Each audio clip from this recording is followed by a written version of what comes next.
With One Voice is a project that we've been working on with Streetwise Opera from the UK for the last 3 to 4 years. And to me it's an interesting project because it's, I guess, quite polemical because we're working with the Olympics and not everyone within the cultural field would want to work with a mega event like the Olympics. I think London 2012 was incredibly special. And there was some great cultural work that went on around it. Everyone, I think, makes of the games what they want to make them. If you want to make them your focus for your protest, do it. Do it, because it's a great place to protest. It really is. If you have all thousands of journalists here, so tell them the story you want to tell them about your country or your community or whatever. And for various reasons, some artists will choose other options. There's no value judgment in that, from my point of view. And so one of the beautiful things in London 2012 was the Gulbenkian Foundation, the Arts Council and the British Council came together to work with the different organisations that work with the homeless in the UK to think about, how could we celebrate the culture of people who live on the streets rather than be so afraid of them and want to remove them at those times that cities want to look the best they can be. And they chose the Royal Opera House Covent Garden because that's a place where lots of homeless people gather round and where, as somebody once famously said, the homeless are the people you step over when you come out of the opera. And so they produced this great one-off event for 3 hours in the Floral Hall at Covent Garden. And then after the Olympics, lots of people were thinking about what we could take forward to Rio.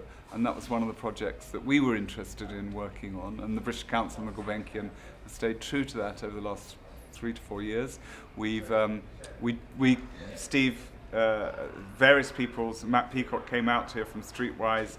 We did a little research report on what in the arts and homelessness now. And one of the things we discovered that really is no arts and homelessness work here.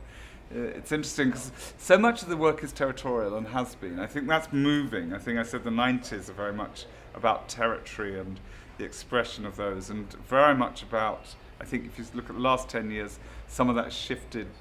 If you can see in the work of Faustini that it's much more individually based on entrepreneurship.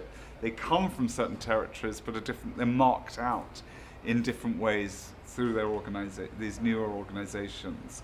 And I think homelessness had been something that, because it wasn't marked out by a favela, which is where most of that energy came from, and really just the homeless don't live in favelas, they tend to be on the streets, and because homelessness is completely different here. I mean, there's a different attitude towards it. Homelessness has lots of things in common between countries, but there are lots of things that make a difference. The weather makes a big difference for a start.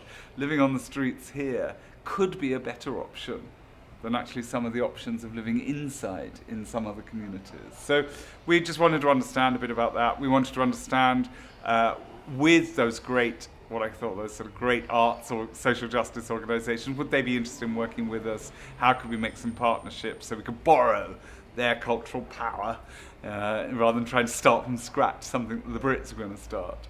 And also very important, I suppose, both from Matt Streetwise's work and from my own work, having institutional partnerships. That happens to be the way I work.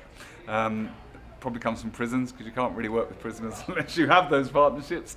And so I wanted to find out who were the institutional partners, like the Mayor's Office and the people who are responsible for providing. So we work with service providers who are often NGOs, who are often churches, both Catholic and evangelical. And we gradually built a partnership. And this house was really important to it. We did, for 6 months, we did a breakfast every 2 weeks on Saturday mornings, which Saturday is really a special time, because it says to people who work in offices, you've got to give up a bit of extra time. You have to come here, and we cooked and we made breakfast, and that's why the space was really important. And we have they have a homelessness movement here, a political movement of people from the streets, and they joined us. And by the time we got closer to the actual Olympics, we had about 30 people every Saturday morning, all representing either institutions or groups. And gradually we all worked on what would it look like. And they didn't want to do a one-off event in the Teatro Municipal. They said that's not what we are in Rio. They wanted to do a festival, and we did a festival across 7 days with 40 different events across the cities in iconic venues. We did the outside of the Teatro Municipal. We didn't do inside. We did it on the steps. We did it at Lapa on the Arcos, underneath the arches. We did the Museum of Tomorrow, because they thought that was an important place. But we also did homeless centres, and we also did outdoors. And over the process, we created 11 choirs. because that was what really held them together. But it was very performatic. So our circus friends from Cressy Viver taught them to do stilt walking. Faustini did work on theatre with them. So there are other performance things, and Streetwise brought these great artists from different countries, from Japan, from United States, from Australia, from Portugal, and of course in the UK. We had 20 representatives from abroad, including homeless people. About half of them were homeless or had experienced homelessness. And we celebrated, and it caught a certain imagination.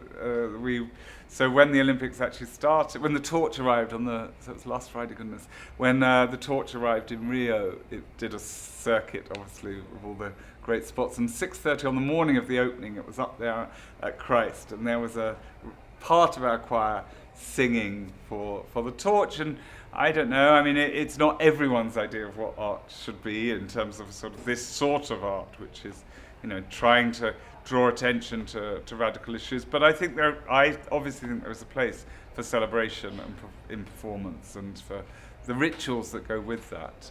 And that's what that project has been. And and that's what the project will continue. And what we really hope, of course, is that we hand it over to Tokyo in 2020, so that something of our choirs will be singing there.